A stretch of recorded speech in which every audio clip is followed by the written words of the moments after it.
Thank you very much, Steinar. What Steinar was referring to, which you can't see, is a most off-putting clock down here, which is busy counting down for us. And it reads 5:49, 5:48, 5:47. I mean, I'm just reading it as it goes. We'll run for another 10, 15 minutes if that's if you'd like to do that. I mean, this is very much for the floor and for the benefit of the floor. I would suggest, rather than me ask one or two questions, we'd be very glad to hear anything from the floor.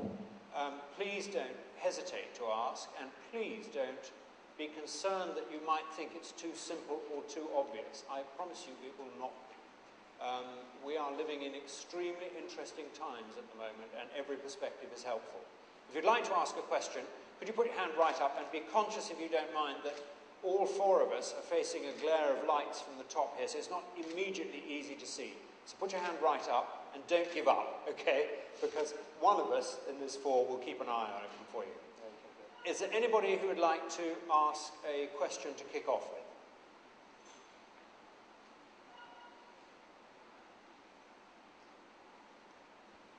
with? Please. There's a microphone on its way down.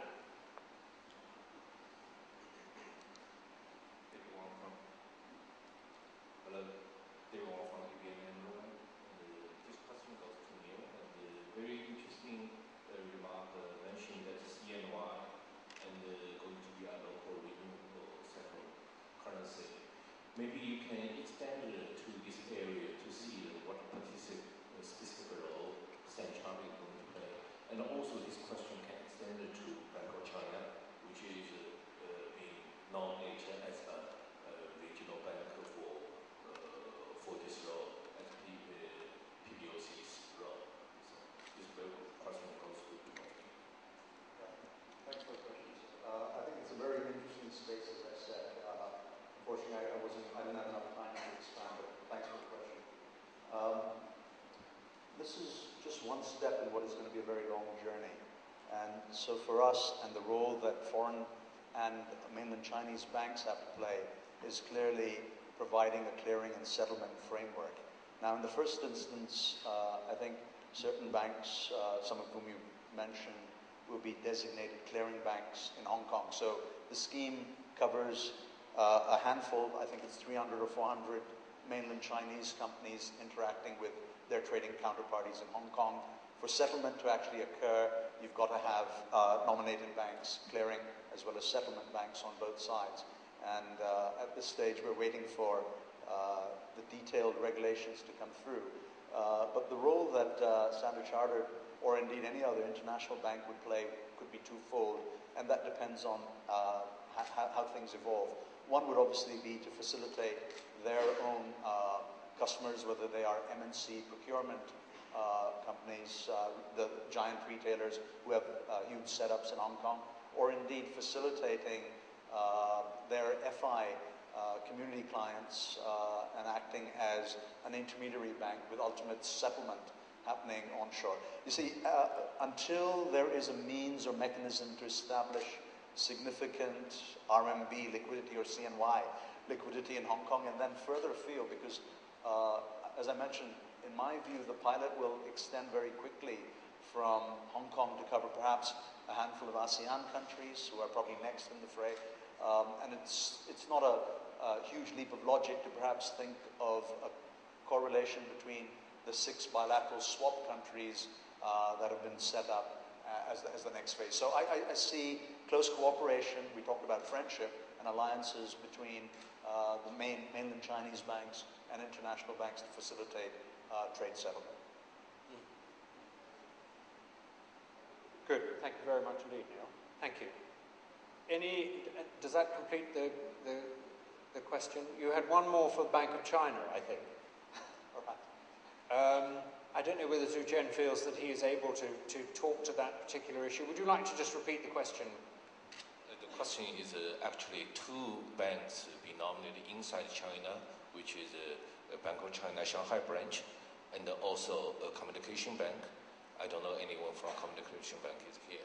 And the two banks from overseas bank, which is HSBC and also Bank of China Hong Kong, being nominated. 4 banks are being nominated in the first round.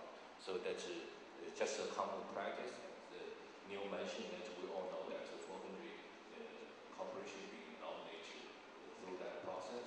But any stage that approach or any regularly clear rules and method we can share with you because this is very directly linked to our business. Okay. If we could give you a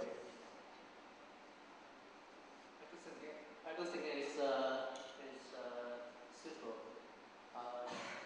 Sure. It's allocated to Sure. this type of information to the public, and because not everything is in place. And after the meeting, and our bank will hold a training course to the correspondent bankers, and then we will tell you everything in details, in more details. Thank you. That was a very interesting question and a very interesting answer. Thank you very much indeed. Well, I have to say, I think I've got a takeaway there too. You have raised the flag. Neil did say when we were talking about this session beforehand, I want to spend a few minutes on this. I think it would be worthwhile discussing. And I do, because I don't think it's really been on the radar of a lot of people in this room.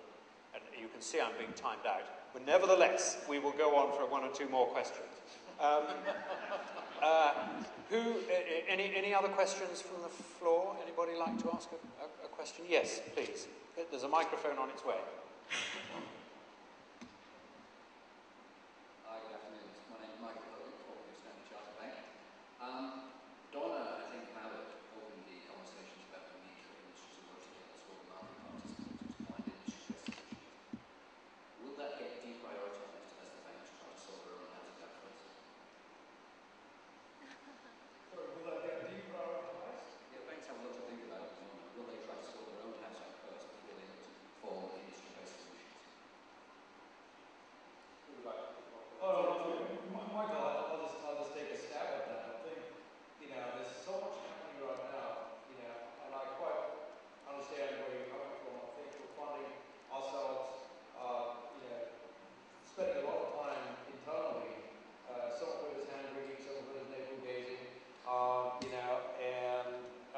and it is going to be a challenge to get out of that, mode, to say, well, this is not just about us, this is about the industry. And listening to the conversations that were happening next door, around the